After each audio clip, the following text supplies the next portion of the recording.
భద్రుడా ఏంటి మావా నిద్రపోతున్నావా? పని చేస్తానే ఉన్నాం కదా. తిరగబడా చేస్తాలే. తిరగబడా తిరగబడా. ఇంకేంటి?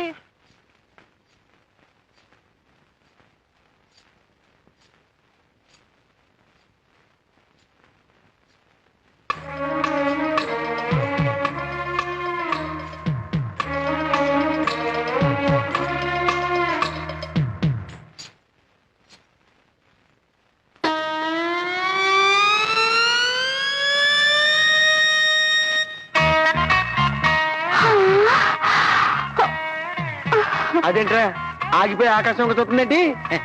కాకులు అనుకుంటా మావా.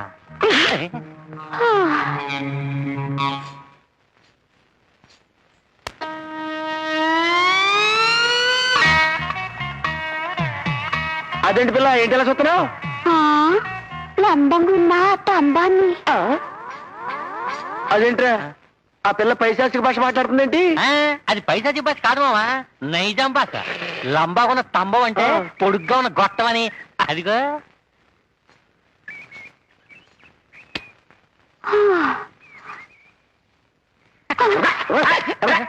పిల్ల నీ పేరేంటి? డబ్బుల కస్తూరి. అబ్బా పేరెంత మోత మోగిపోతుందో. పేరేంటి మావా? పిల్ల కూడా. అవును పిల్ల, పొడుగాటి స్తంభాన్ని చూసినా తాడి చెట్టుని చూసినా నువ్వు అలా ఆగిపోతావేంటి? అదేం చూసినా దిల్ ఖుషి అయిపోతుంది. అయ్ బాబాయ్, మళ్ళీ ఈ పైశాచిక భాష ఏంట్రా? దిల్ ఖుషి ఏంట్రా? అది కాదు మావా, దిల్ ఖుష్ అంటే మనసు తొలకరించిపోతుంది అన్నమాట. అలాగా? అయినా నీ గదేం జబ్బే? గది జబ్బనుకున్నావు లే. నేను చిన్నప్పటి సంది హైదరాబాద్ లో ఉండేదాన్ని కాదే. కాడ మా బావ కరెంట్ ఆఫీస్ లో పనిచేసేటోడు. నన్ను భుజం మీద కూకోబెట్టుకొని తంబాలు ఎక్కేటోడు, రిపేర్ చేసేటోడు, తంబాలు ఎక్కేటోడు, రిపేర్ చేసేటోడు. చెప్ప. గట్లనే చెప్తా. ఒక పాలు నేను లేనప్పుడు నా బావ నేను లేకుండా తంబో ఎక్కిండు. షాక్ కొట్టిందట, చచ్చిపోయిండు. అప్పుడు సంది పొడుగాటి దాన్ని తేలి చూసినా నా బావని యాదొస్తాడు. ఏమి సెంటిమెంటు, ఏమి సెంటిమెంటు. మరి ఈ ఊరు ఎందుకు వచ్చావు పిల్ల? ఉతకడానికి. ఏం ఉతకడానికి? ఇంకేం ఉతుకుతాం, గొడ్డలు. ఏం చేస్తాం, నా బావ సచ్చిండు. గిట్నైనా బతకాలి కదా మళ్ళా. అందుకని ఈ ఊర్లో గుడ్డలు ఎత్తుకుని బతకనీకి వచ్చినా. అవు ఈ ఊర్లో చెరువేడుంది, జర చెప్పరా అదే. మీ కథ ఎంత అంటేనే నాకు గుండె చెరివైపోతుంది. ఇంకా చెరువెందుకు? నీకు చెరువేగా కావాల్సింది, నేను చూపిస్తా పద. గమూట నేను చెప్తానుండు.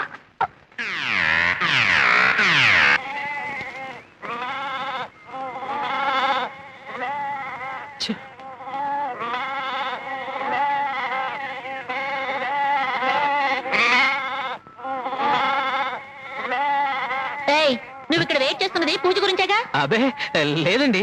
ఇదిగో పూజ నీకోసం అక్కడ ఒంటరిగా వెయిట్ చేస్తుంది. ఈ రోజైనా మర్యాదగా మనసు విప్పి మాట్లాడు. ఇలా నసిగావంటే తల ఓ మొట్టిగా వేస్తాం. అర్థమైందా? ఏం చేస్తాం? ఇంకా కూర్చున్నారే, లే వెళ్ళు. పదండి, రండి.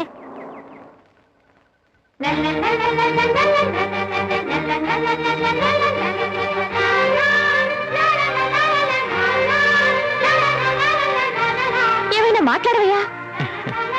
ఏం మాట్లాడమంటారు? మాట్లాడతా. మీరేం చేస్తుంటారు? పిడక చేస్తుంటాను. ఆవు పెడతానా గేదె పెడతానా? సిగ్గు లేకపోతే సరి. ఒంటరిగా ఒక ఆడపిల్ల కనబడితే ఏం మాట్లాడాలో కూడా తెలీదు. I love you. అయ్య బాబోయ్, అదేంటండి అంత సడన్ గా అనేశారు? లేకపోతే ఇన్స్టాల్మెంట్స్ లో అనాలా?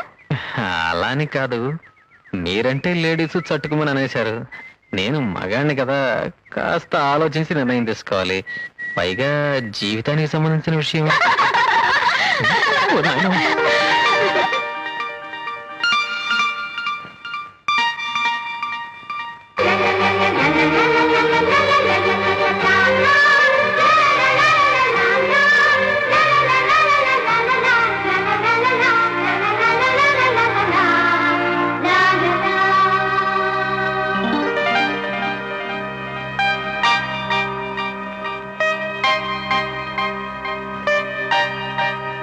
ఈ వంకతో వెళ్ళి పూజను చూసొస్తే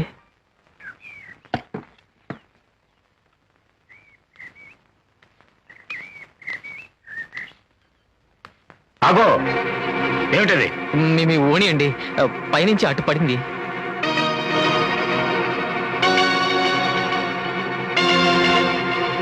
మ్మ్.